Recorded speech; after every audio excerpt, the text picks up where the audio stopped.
여러분이 잘 아시는 것처럼 이스라엘 백성들이 애굽에서 나와 광야 생활하고 가나안 땅으로 들어갑니다.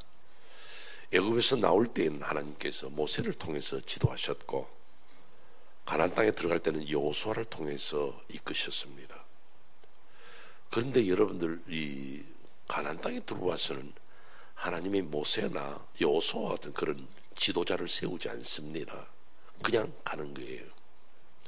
그럼 그 뒤가 사사시대인데 사사란 무엇이냐면 모세나 여호수아처럼 전국을 다스리는 그런 지도자가 아닙니다. 그 사사는 한 지역에 분쟁이 일어나고 전쟁이 일어나면 적들이 쳐들어오면 막아내었던 그 지방의 지도자였습니다. 전국적인 지도자가 아니고. 그런데 이 사무엘상 초반에 가면 엘리 제사장의 시대가 끝나고 사무엘 때는 이제 전국적으로 나라를 돌아보았다 하는 말씀이 나옵니다. 그럼 그 전까지 엘리 제사장 가정까지는 그렇진 않았던 것 같아요.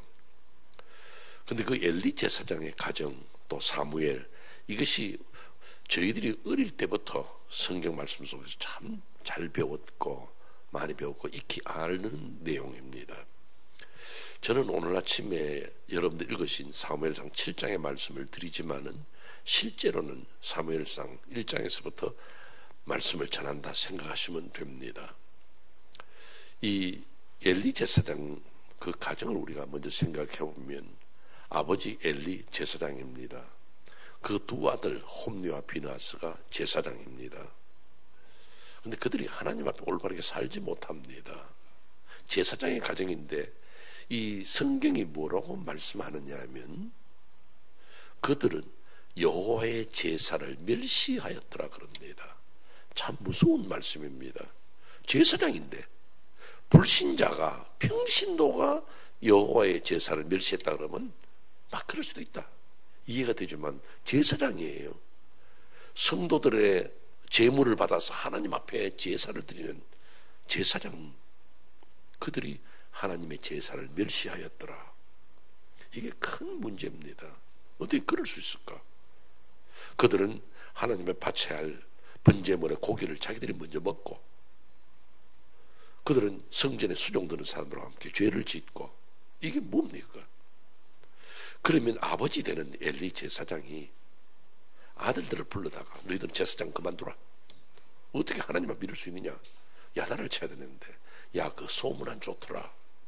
너희들 왜 그러냐? 소문 이거 집안 망신이야. 그 정도였습니다. 차라리 당장에 제사장직을 그만두게 해야 되는 그런 아버지가 소문 걱정이나 하고 있었으니 나라 꼴이 어떻게 되겠고 신앙이 뭐가 되겠습니까? 또한 이 사무엘상 3장에 보면 또 이 말씀 하나 있습니다. 저들이 여호와의 제사를 멸시했고 3장 1절이 굉장히 중요한 말씀이에요. 뭐냐면 그때는 하나님의 이상이 흔히 보이지 않더라 그럽니다. 그때는 성경이 없을 때입니다. 그냥 모세가 남겨준 성경 5개 그거밖에 없거든요. 그 대신에 제사장이나 선지자들은 항상 이 환상을 보고 하나님의 음성을 들어야 됩니다. 그래서 백성들을 가르치는데 저들은 하나님의 이상이 안 보이더라 그럽니다. 이게 문제예요. 기도하려고 엎드렸는데 하나님이 아무런 말씀도 안 해. 이게 문제예요. 내가 목회자로 섰는데 하나님께서 나에게 성도들 이렇게 지도하면 좋을 거다는 그런 마음의 충동, 열정 그거 없으면 목회자로서의 기능을 상실하는 거예요. 엘리 제사장 때가 바로 그랬단 말이에요. 그런데 사무엘 때는 하나님의 이상이 나타나기 시작하고 하나님의 음성이 들리기 시작합니다. 그러니까 엘리 제사장 때와 사무엘 때가 달라요. 그러면 하나님 앞에 범죄했을 때 어떻게 됩니까? 죄의 값은 사망이라 하신 것처럼 하나님은 엘리 제사장의 두 아들 그 가정 죄 지었는데 하나님 그냥 안 넘깁니다. 하나님 치시죠. 죄값 받아냅니다. 이게 무슨 거예요? 제가 오늘 아침 여러분들에게 이 엘리 제사장의 가정을 하나님 어떻게 다루시는가 이걸 먼저 여러분에게 소개해 드리는 겁니다. 예를 들어서 엘리 제사장의 두 아들 홈리와 비나스가 하나님 앞에 범죄했다. 그렇다면 그들이 뭐 예를 들어서 병을 얻어서 죽었다. 왜? 죄값이니까. 길을 가다가 도랑에 빠져서 그만 넘어져들이면 어떻게 뇌진탕 이렇게 해서 죽었다. 그도 하나의 죄값 받는 방법이에요. 근데 우리 하나님은요, 여러분 이거 아셔야 돼요. 우리 하나님은 그 하시는 방법이 너무나도 다양합니다. 조심해야 돼요. 우리가 알지 못하는 방법을 쓰십니다. 예를 들어 내가 죄를 지었으면 내가 자빠지면 그만이고 내가 죽으면 그만이잖아요. 근데 하나님은 어떤 방법을 쓰시는데 오늘의 하나의 특이한 방법이 하나 나옵니다. 그게 뭐냐 하면요, 블레셋이 쳐들어와요. 블레셋이 쳐들어오니까 어떻게 하면 전쟁에 나가서 막아야죠. 그럼 나가서, 그때는 나라가 아니었기 때문에 군대가 없습니다. 요즘 말로 하면 민병대. 야, 블레셋이 쳐들어오니까 우리 다 같이 막자. 그 사람을 모아가지고 그저 전쟁에 나가는 거예요. 그러면 제사장의 가정은 결코 전쟁에 나갈 이유가 없습니다. 그냥 제사장으로서 그 실로에서 법궤 모시고 그냥 지키고 앉아 있으면 됩니다. 그런데 하나님이 그들을 전쟁에 끌어냅니다. 어떻게 해요? 백성들의 마음에, 야, 전쟁이 났으니까 우리 법궤 모시고 나가자. 과거에 법궤를 모시고 요단강을 걷다 요단강 물이 갈라졌어. 법궤를 모시고 여리고성을 도니까 여리고성이 무너졌어. 지금 블레셋이 쳐들어왔어. 우리 법궤 모시고 나가면 우리 전쟁 이긴다. 멋진 아이디어 아닙니까? 그럼 법궤를 모시고 나가려면 누가 모시고 나가야 돼요? 레위지파 사람들 그걸 매야 됩니다. 그리고는 제사장의 수종 들고 따라가야 돼요. 전쟁에 나가야 할 사람이 아님에도 불구하고 하나님이 그렇게 끌어내십니다. 그럼 그 전쟁에서 지고 두 사람은 죽고 법궤는 뺏기고 그 소식을 들었던 아버지는 뒤로 잡아져 목이 부러져 죽습니다. 이게 무슨 일입니까? 그 여러분들 어떠한 사건이 생길 때마다 이게 우연히 이런 사건이 생겼다, 그렇게 여러분 결코 생각하지 마세요. 블레셋이 전쟁이 일어났는데, 쳐들어 전쟁이 일어났는데 이게 나와 무슨 상관이 있을까를 생각하세요. 이 현대에 와서 요즘은 좀 덜 씁니다만은 정치나 경제계에 있어서 많이 쓰는 말이 있습니다. 나비 효과라는 거예요. 버터플라이 이펙트라는 말을 참 많이 써요. 그것은 북경에서 나비 한 마리가 펄럭펄럭 거리는데 그것이 파장을 일으켜서 태평양을 건너서 미국의 정권과의 어떤 주식의 어떤 고절을 이야기할 때에 파장이 온다는 거죠. 지금 이 방에 나비 한 마리가 펄럭펄럭 거리는데 여러분들 그거 따라서 이거 날씨도 추운데 저놈이 펄럭거리니까 이거 추워라 그렇게 합니까? 저놈 나비가 펄럭거리니까 시원하다 그럽니까? 전혀 이 관계가 없습니다. 쥐가 펄럭거리는 거. 그러나 세상은 그렇지 않습니다. 한국에서 어떤 사건이 세계에 어떤 파장을 일으킬는지, 중국에서 어떤 사건이 오늘 우리에게 어떤 영향을 미치는지 우리는 아무도 모릅니다. 이게 왜 일어났을까? 우연이 아닙니다. 저는 이 잡기를 별로 좋아하는 게 없어요. 어떤 분은, 그런데 제 친구 가운데 바둑을 좋아하는 분이 있어요. 제가 대학 다닐 때 그 친구가 1급을 떴는데요. 1급이 나는 얼마나 좋은지 차라리 10급이 더 안 낫나 싶기도 한데, 저 같은 그런 친구가 있었어요. 근데 바둑을 두는데 나보고 너 바둑 배울래 그래. 그 어떻게 두는데 그러니까 아무데나 돌 놓으래요. 야, 왜 아무데나 돌 놓냐? 여기를 놓으면 어떻게 되고 하는 설명을 좀 해버릴게. 그렇게 못 가르친대. 그냥 아무데나 놔버려요. 나 안 배운다고 그러고 관뒀어요. 그때 내가 배웠더라면 저도 한 20급은 안 되겠습니까? 난 높을수록 좋은 줄 아는데. 바둑을 두는 사람 보면요, 그냥 돌 여기다 놓고 저기다 놓고, 내 같으면 그 앞에 있는 거 잡아먹으려고 그 앞에 뺑 둘러쌀 것 같은데, 잘 들은 고수는요, 이쪽에다 놓고 저쪽에다 놓고, 그러면 그게 나중에 다 이어지잖아요. 하나님이 어떤 사건을 일으킬 때는 이 이유가 있습니다. 우리가 모르는 누군가를 지금 하나님이 겨냥하고 계세요. 그게 우리 무서운 겁니다. 하나님의 방법은 다양합니다. 때로는 하나님이 나를 징계하시기 위해서 자식을 건드릴 수도 있고, 나를 향해 책망하시기 위해서 내 친척 가운데, 내 친구 가운데서 언제 문제를 일으킬 수 있습니다. 근데 우리는 언제나 조심해야 돼요. 내 걸음 하나하나를 어떻게 걸어갈까? 결국에는 엘리제스 가정이 무너져요. 완전히 무너집니다. 그때에 그 엘리제스의 두 번째 아들 비느하스의 아내가 아기를 낳고 있었어요. 아기를 난산했어. 결국 어머니가 죽습니다. 아기를 낳았어요. 옆에서 수종던 여인들이 야 그래도 아들을 낳았으니 얼마나 좋냐. 시아버지가 죽었고 아버지가 죽었고 시숙이 죽었고 그럴 대신에 대를 이을 아들 낳았으니 얼마나 좋으냐. 야 그렇게 기뻐하자 그럽니다. 그때 비느하스의 아내가 이렇게 말하죠. 내 아들의 이름을 이가봇이라 지어달라 그럽니다. 이란 말은 히브리 말로 없단 말이에요. 가봇이란 말은 영광의 no glory. 성경은 이렇게 번역합니다. 하나님의 영광이 이스라엘에서 떠났다. 하나님의 영광이 떠났대요. 여러분 이거는 우리가 이해가 안 되는 말씀입니다. 하나님과 이스라엘 민족은 계약을 맺었던 민족이에요. 아브라함을 향해서 너는 내 백성이 되고 나는 너희 하나님이 되리라 계약을 맺었어요. 그럼 하나님 떠날 수가 없는 거예요. 그런데 이 비느하스의 아내가 볼 때는요, 전쟁에 져 가족이 망했어. 이런 나라, 이런 민족에서 하나님 떠났다. 무서운 말씀하는 거예요. 저는 제가 읽은 그 기독교 서적 책 가운데요, 지금도 제 마음을 아프게 하고 또 참 너무나 좋은 책입니다. 미국의 작가 필립 얀시라는 분이 있어요. 그분이 쓴 책인데 나는 그 책 제목에 너무 큰 충격을 받았습니다. 원제목은 그게 아니에요. 그런데 번역하는 분이 왜 그 제목으로 만들었을까? 그 제목 자체가 제게는 너무 감동이었습니다.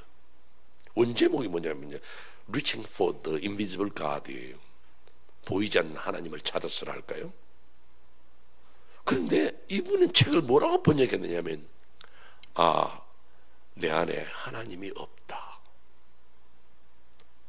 난 너무나도 가슴 아픈 거예요. 눈이 시리도록 눈물이 나도록 내 안에 하나님이 없는 거예요.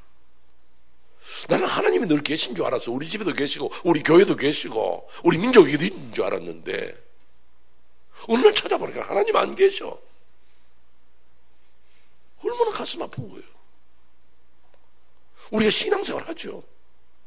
그런데 하나님이 안 듣고 하나님 여러분에게 영감을 안 주시고 하나님 우리에게 떠나버리면 여러분 뭐 하겠어요? 우리 찬송 있잖아요. 주 떠나가시면 내 생명 헛되네. 지금 여러분의 가정에 하나님이 계세요? 여러분 착각하고 살 때가 많아요. 우리는 목사의 가정이니까 장로의 가정이니까 전도사의 가정이니까 집사의 가정이니까 천만의 말씀. 이스라엘 민족에게서 하나님이 떠납니다. 여러분의 가정이라고 하나님 꼭 계신다는 보장을 못해요. 내 직분이 뭔데 하나님은 늘 계신다 장담 못합니다. 이스라엘 민족에게서도 하나님이 떠났습니다. 그렇다면 나에게서나 우리 민족에게서는 안 떠날 것 같아요. 저는 한국에 요즘 붕괴를 내가 자주 옵니다만은 참 예배당 보면 뭐 몇백억짜리 예배당이고 예배당도 멋지게 짓잖아요. 신학교도 많고 선교사도 많고 세계에서 선교를 제일 많이 한다는 나라니 두 번째로 제일 많이 하는 나라. 예를 들어서 11시 예배다 그러면 사람들이 막 꾸역꾸역 교회로 몰려들었다고. 한때는 통계가 잘못된지 몰라도 한국 인구의 4분의 1이 기독교인이 할 정도로 대단했지만은 저는 오늘 왔어요. 보면요, 한국교회에 하나님이 계실까 싶어요. 왜냐하면 제가 재작년에도 한국에 가서 제가 자랐다 말할 수 있는 그런 기도원이 있어요. 우리 아버님이 하시던 기도원인데 그 기도원에 제가 늘 부흥회도 가고 했는데 예전에는 그 기도원에서 부흥회를 하면 사람들이 그때는 교통이 안 좋았거든요. 산 밑에까지 버스로 실어다 주면 한 일주일 동안 잡수실 쌀하고 그다음 반찬거리 몇 가지 들고 기도원으로 올라가잖아요. 산으로 올라가거든요. 얼마나 불편해요. 그래도 은혜 받겠다 꾸역꾸역 올라갑니다. 그러면 새벽 집회하죠. 낮 공부하죠. 또 오후 집회하죠. 저녁 집회하죠. 하루 종일인데도 열심히 찬송 부르고 기도했어요. 부흥회가 밤 10시, 11시에 끝나면 또 산으로 막 올라가서 가능하면 하나님하고 좀 가깝게 있으려고 산 꼭대기로 올라가가지고 거기서 나무 그늘에 앉아가지고 또는 그 나무 밑에 그 바위에 좋은 자리에 앉아가지고 밤새도록 고함을 질러 기도했던 성도들. 근데 요즘 가보면요, 기도원 오지도 않고, 기도원에 겨우 왔다는 분들은요, 자동차 타고 슉 올라갔다가 그 다음에는 설교 끝나면 우르르 가버립니다. 밤에 주야 하고 고함을 질러 기도했던 그 기도원들이요, 다 문을 닫습니다. 왜요? 기도하는 사람 없으니까요. 밤에 보면요, 그냥 적막합니다. 기도 소리가 안 들려요. 부르짖는 소리가 안 들려요. 그때는 제가 비감이 오는 거예요. 이게 뭔가? 혹시 한국교회에서 하나님이 떠나신 거 아닌가? 모든 건 다 갖춰져 있어요. 이스라엘 민족 보세요. 실로에 회막이 있었습니다. 거기에 법궤에 있었어요. 아침 저녁으로 번제를 드리고 소제를 드리고 양 잡는 소리, 소 잡는 소리로 온 동네가 떠들썩 했겠고, 거기 태운 연기가 하늘로 뭉컹뭉컹 올라가는 그런 곳이었지만은 비나스 안에 눈을 볼 때는 하나님은 안 계셔. 오늘 우리가 교회를 예배 드렸다고, 내가 집에서 성경 몇 번 읽었다고, 늘 하나님과 살고 있는 줄 아십니까? 내 안에 하나님이 없다 발견한 거예요. 여러분들이 미국에 아들이 있었어, 손자가 있었어. 가신다고 보따리를 싸가지고 공항에 나갔습니다. 표를 끊으려고 체크인을 하려고 보니까요, 여권을 안 가지고 나왔네요. 얼마나 당황하겠습니까? 근데 여권 안 가지고 나온 사람은 그 다음날 비행기로, 한 주 뒤에 비행기로 갈 수는 있어요. 근데 오늘은 내 신앙의 상태 속에서 여권과 같이 중요한 하나님은 늘 계시느냐는, 여러분이 엎드려서 기도할 때마다 하나님이 사랑하는 내 딸아, 사랑하는 내 아들아, 이 아침에 왔느냐, 그런 음성을 듣습니까? 하나님과 나와의 관계가 어떤 식으로 이루어지는지 여러분 알고 계십니까? 하나님 떠나고 나면 아무것도 아니에요. 여러분들의 신앙생활이 그 하나님 안에서 이루어지고 주님과의 교제 속에서 이루어지고 그 하나님을 믿으면서 사는 거, 이것이 성도의 삶인데 우리는 정말 가슴 아프게 받아들여야 됩니다. 오늘 아침 여러분들 다른 집 이야기할 거 없어요. 정말 우리 가정에 하나님이 계신다면 우리 가정이 이렇게 살겠느냐? 맨날 고함 지르는 소리, 돈이 있다 없다 소리, 건강하다 나쁘다 그 이야기 할 때 아니에요. 먼저는 하나님 우리의 가정에 계신지를 먼저 한번 점검하는 이 아침 되시기를 주의 이름으로 축원합니다. 하나님 안 계시면 끝이에요, 여러분. 예수 오래 믿었다가 중요한 거 아니에요. 늘 하나님과 동행하는 성도의 삶, 임마누엘 하나님. 그러면서 제가 하나 더 말씀을 드리죠. 하나님을 잊어버린 이스라엘 백성들 얼마나 비참합니까? 초라하게 사는 거예요. 그때 엘리제 사장의 뒤를 이어서 사무엘이 지도자가 됩니다. 이제 7장으로 들어가는 거예요. 7장으로 들어가면 사무엘이 지도자가 되고 보니까 이스라엘 백성들 마음에 여호와를 사모하기 시작을 알았습니다. 바로 이거예요. 이번 부흥회가 여러분이 하나님을 회복하는 시간, 하나님을 사모하는 마음 먼저 있어야 됩니다. 주여, 이번에 은혜 받기를 원합니다. 이번 내가 살기를 원합니다. 주님, 내 기도를 회복시켜 주시옵소서. 내 눈물을 돌려 주시옵소서. 저는 때로는 저도 기도할 때 이럴 때가 있습니다. 여러분 용서하고 들으세요. 저는 기도할 때 교회가 제가 목회한다고 제가 어려움이 없었겠어요. 근데 막 낙심이 되거든요. 그럴 땐 제가 하나님 앞에 그렇게 기도합니다. 하나님, 내가 정말로 하나님 믿는 목사 맞습니까?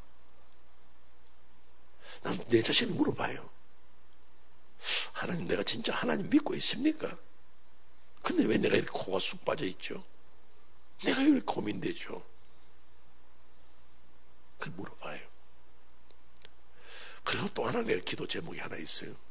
하나님, 내 눈물을 돌려주십시오. 나 옛날에 참 많이 울었는데 죄 때문에 울고 기뻐서 울고 괴로워서 울고, 하나님 내 눈물을 돌려주십시오. 여러분들 그런 기도가, 주님, 오늘 저는 주님을 회복하기를 원합니다. 주님, 내 기도를 돌려주시옵소서. 내 눈물을 돌려주시옵소서. 옛날에 내 그 열정, 주님을 뜨겁게 사랑했던 그 열정 내게 돌려주십시오.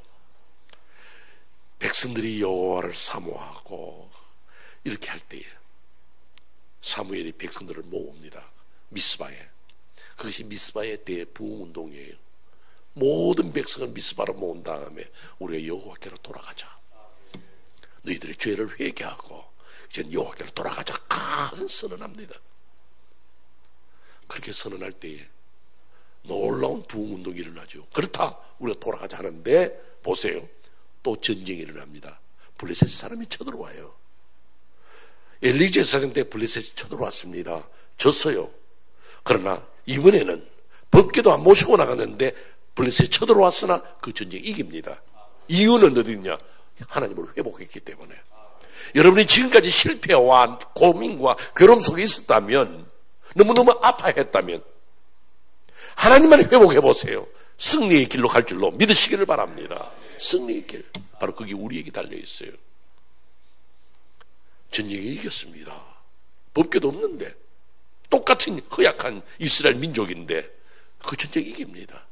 이것이 너무나도 고마웠던 사무엘이 미스바와 센 사이에 돌을 하나 세우고, 에베네셀의 하나님, 도움의 돌, 에베네셀이라는 말은 도움의 돌이거든요. 하나님이 여기까지 우리를 도와주셨다. 이거 보세요. 하나님을 회복하고 나니까 하나님의 응답이 어떻게 나타나느냐. 저는 그게 여기까지 우리를 도와주셨단 말이 너무 좋아요. 이 전쟁에 이기게 하셨다. 할렐루야. 여기까지. 나는 자녀 문제 때문에 하나님 앞에 그렇게 고민하고 기도했는데 하나님이 내 사업까지도 잘 되게 하시더라. 여기까지 도와주시더라. 나는 병 때문에 하나님이 어떻게 합니까? 나 병이 고쳐야 되는데 했는데 이 병이 고쳐질 뿐만 아니라 여기까지, 어디까지, 사업까지, 가정까지, 교회까지 도와주시더라. 이런 축복 여러분 받으시기를 바랍니다. 문제는 어디 있느냐? 내가 여호와를 회복하느냐, 하나님을 회복하느냐, 그게 달려 있습니다. 오늘 아침에 여러분들 한번 살펴보세요. 내 안에 하나님이 계시는지. 다른 사람은 모릅니다. 하나님하고 자신은 압니다. 내 안에 하나님이 계시는지. 오래된 이야기입니다만은 오늘 주일날 아침에 제가 침상에서 일어났습니다. 교회를 가려고. 침상에서 일어났으니 잠깐 하나님 앞에 기도를 합니다. 하나님, 오늘 아침도 건강하게 일어나게 해주시니 참 감사합니다. 이제 곧 교회를 가야죠. 근데 오늘 주님 성찬 예식이 있는데, 성례주일이어서 성찬 예식이 있는데 성찬 예식도 잘 거행하게 하여 주시고, 그렇게 기도를 합니다. 그때 갑자기 하나님께서 제게 뭐라 말씀을 하시는 거예요. 나는 한 번씩 하나님이 제게 뭐 말씀할 때마다 힘들어 죽겠어요. 왜냐하면 그분 다 알고 이야기하시니까요. 그래서 성찬 예식을 거행하고 하는데 하나님이 딱 뭐라고 말씀하냐면, 너 오늘 성찬 예식 거행하면 너 떡 먹을 수 있겠나 물으시는 거예요. 그 말씀은요, 너 떡 먹을 자격 없어 하는 거예요. 목사답지 못했다는 거예요. 왜 하나님이 그래 물으시는지 제가 압니다.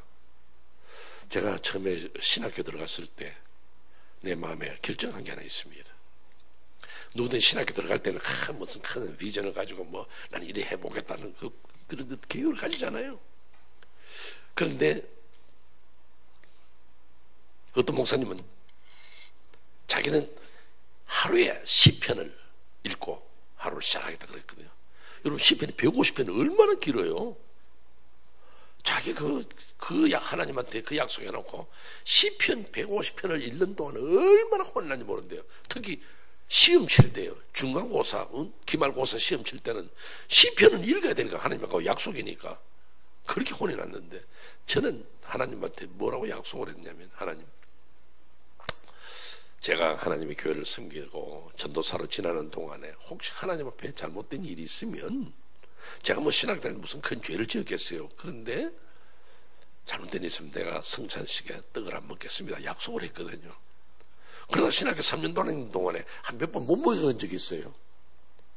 제 양심에 그리 껴서 나 못 먹겠다 싶으면 그냥 자녀만 물렸어요. 근데 하나님 그걸 기억하고 말이에요, 저한테 물으시는 겁니다. 너 오늘 성찬식 그 해가면 떡 먹을 수 있겠냐 그래요. 하나님 그 말씀하는 건 안 된다는 거죠. 너는 못 먹어. 뭐라 그러겠습니까? 못 먹겠습니다.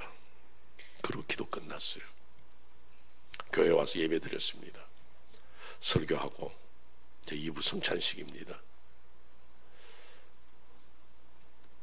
제가 그때 고린도 전서 11장 28절 말씀 읽었어요. 각각 자기를 살피고, 그러면서 제가 잠깐 이야기했습니다. 여러 성도들, 오늘 이 성찬식을 거행하면서 각각 자기를 살피고 떡과 잔을 나누십시다. 근데 죄송하게도 난 나를 살펴볼 때에 나는 오늘 떡을 못 먹을 것 같습니다. 내가 하나님 앞에 잘못된 것이 많은데 어떻게 감히 떡을 먹겠습니까? 근데 오늘은 장로님들이 수종 들지 말고, 여러분들, 나는 자신 있습니다, 떡 먹을 수 있겠습니다 하면 앞으로 나오세요. 제가 직접 나눠드리겠습니다. 장로님들 나오시기 위해서 상보를 뵙겠습니다. 그리고는 제가 떡 위에 손 올려 기도했습니다. 그럼 나오시겠습니다. 아무도 안 나와요. 제가 그랬으면 여러분 오해하지 마세요. 목사가 떡 안 먹는다고 여러분 안 나눠준다는 것도 아니고, 여러분 지금 장로님 오셔서 잡수하는 그런 마음으로 하지 말고, 나는 괜찮게 살아왔습니다, 난 떡 먹을 수 있겠습니다 하는 분 앞으로 나오세요. 아무도 안 나와요. 조금 기다렸죠. 저도 떡 못 먹고 성도들도 좀 못 잡숫고 그냥 기다리는 거예요. 우리 교회 찬양대가 이 앞쪽으로 있어요. 왼쪽 앞쪽으로. 근데 갑자기 이 앞에서요, 하더니만은 흐느끼는 소리가 들립니다. 그쵸, 저 뒤에서요, 오른쪽 저 뒤에서 또 울음소리가 납니다. 앞에서 울고 뒤에서 울고 옆에서 울고. 그날 성도들이 많이 울었습니다. 지금까지는 장로님이 떡 받으세요, 그냥 홀랑 먹었어요. 잠 받으세요, 홀랑 먹었습니다. 그런데 내가 나를 살펴보고 과연 내가 떡을 먹을 수 있겠느냐,